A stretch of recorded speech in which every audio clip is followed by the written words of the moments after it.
Williams-Duncan, and I'm a professor at Virginia Theological Seminary, and it's an honor to be with you today to celebrate and preside and to preach while Beth is traveling. Now, I have served on both coasts and in the middle of the country, and every region of the country has its own rhythm. You learn that summer means different things in different places. In Oklahoma, where I grew up, no one traveled through the summer because farms are worked the most during the summer, and you didn't go away. I've lived in Washington in this area long enough to know that August in this area means that people are either out of town or they are so thankful that their bosses aren't in the office, they're getting things done, or they're taking the few last weeks in order to get away on the weekend. It always means summer. At least August feels the most like summer in this area. Even if all August means for you is going to a restaurant that you can't get into any time in the rest of the year. Now, for summer for our family this year hasn't meant traveling. We have attended a lot of concerts and a lot of baseball games with our vacation money. We're doing things here locally. And after our third concert this summer, I realized something that had happened at every live concert I'd been to, and it happened again last night. The artist thanked the people that were present. Thank you for letting me do my job. If you didn't show up, I wouldn't get to do this. And I was talking with my husband as we drove home after one of those concerts, saying, maybe that's one of the things that clergy forget to do enough. We forget to thank people that show up on Sunday morning because, believe it or not, if you weren't here, I wouldn't get to do this. You see, in the Episcopal Church, clergy, priests don't celebrate the Eucharist alone. If this place were empty this morning except for me, we wouldn't actually do communion. I would say some prayers and I would go on. But we, together, corporately, are the ones that celebrate around the table, that make the bread and wine holy. And so thank you. Thank you for showing up on a day when your priest is on Sabbath. Thank you for letting me do my job today, or my call. So, the other interesting thing about today is that we're in the middle of this long series of Gospels in which we keep hearing about the body and blood of Jesus. We keep hearing about the bread of life. This is actually called the Bread of Life Discourse in John. And I keep thinking, at least when I sit in the pews on Sundays, which is what I do most of the time, that this must be so important that the gospel writers of John need us to get it. They don't say it once, they say it over and over and over. And the people that set up our lectionary must think that this idea of the bread of life is so important that we need to hear it 6 weeks in a row. Because that's what happens in this summer period this year. And every time I read or hear one of these pieces out of John, I'm struck by language that I struggle with. And the Jews began to complain. The Jews began to question. They wondered. And I don't know about you, but it is hard for me to hear that language sometimes and wonder, how am I supposed to read that? And it is so important that we remember the context of the Gospel of John. You may or may not know this, but unlike the first three Gospels, Matthew, Mark, and Luke, John is written much later. John is written after Jesus' resurrection, after a time period in which people are trying to figure out what it means to follow Jesus. For you see, in the beginning of people following Jesus and beginning to say that he was the Messiah, and in the beginning after his resurrection, many of the people following him were Jews who were also continuing to go to synagogue. So they were going to worship in the temple. They were gathering for their Jewish prayers, and they also were gathering in groups of people that are called people of the way at that point. When John is written, the term Christian isn't even being used on a regular basis yet.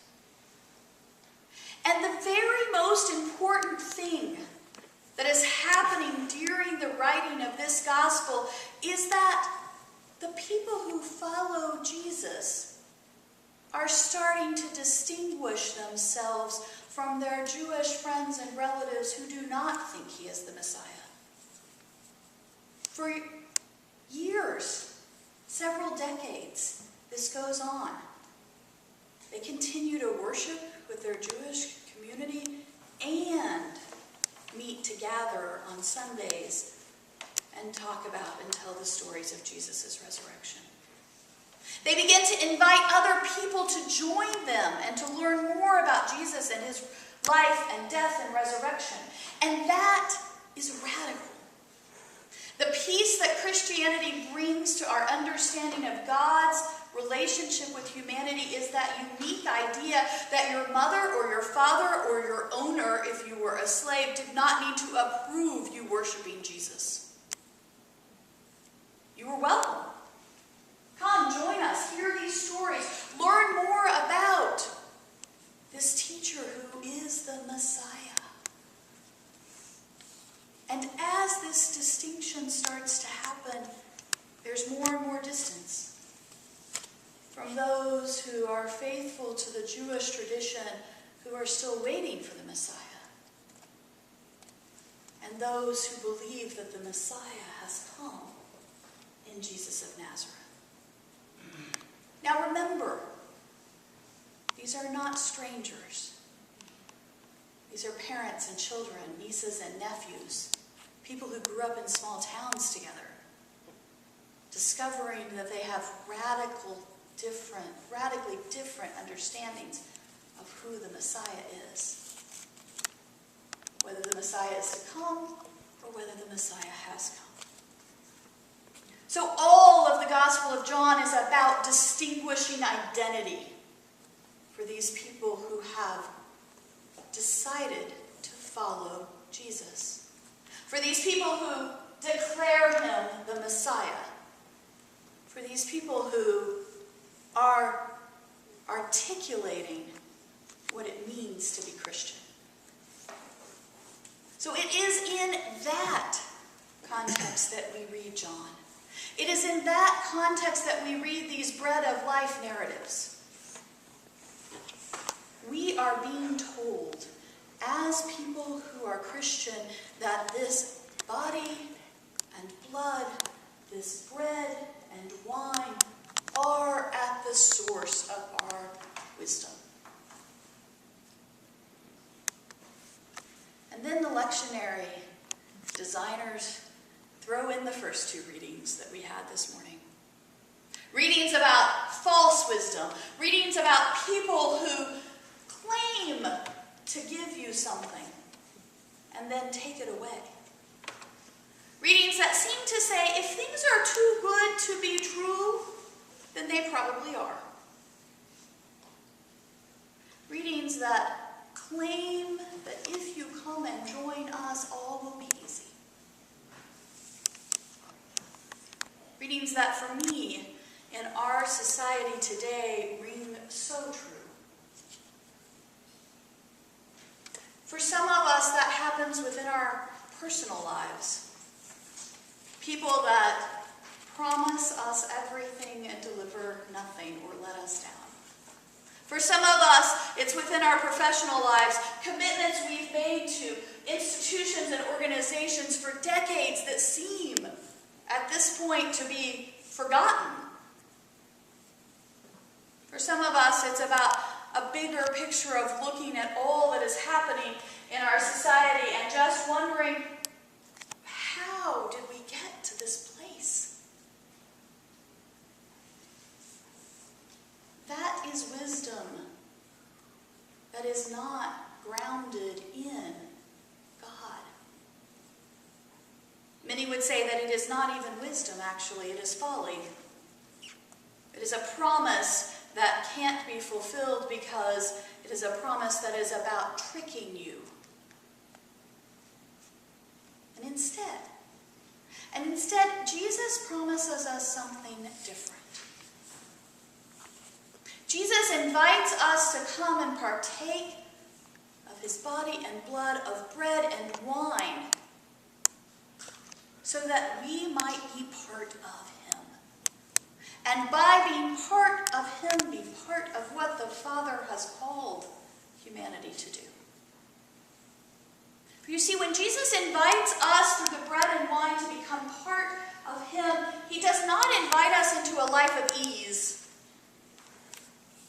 He does not invite us into a life of too much. He does not invite us into a life of perpetual happiness.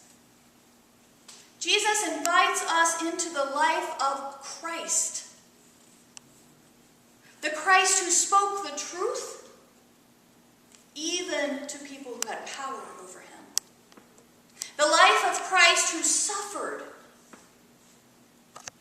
because all humans suffer. The life of the Christ who in the end was transformed through resurrection so that God might remind humanity that transformation is possible. We as Episcopalians gather at this altar table every week to receive the bread and the wine. Because I believe that if we go too long without receiving it, it is too easy for us to forget whose we are.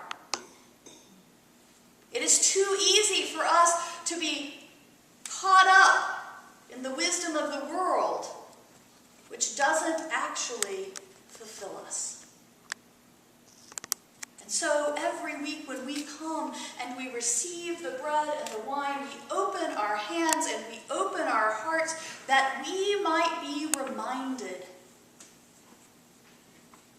that when we partake of the body and blood of Christ, we are made one with Christ.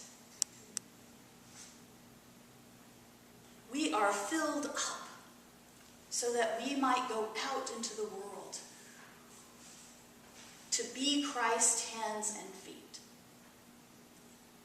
We are fed the Holy Sacrament so that we might know that what God intends for us is more than what we see in our daily lives. So come to this holy table, whoever you are, seeking the Christ who has already given all for you, so that you might be reminded and know deeply that God desires new life in whatever form that might take for each of us.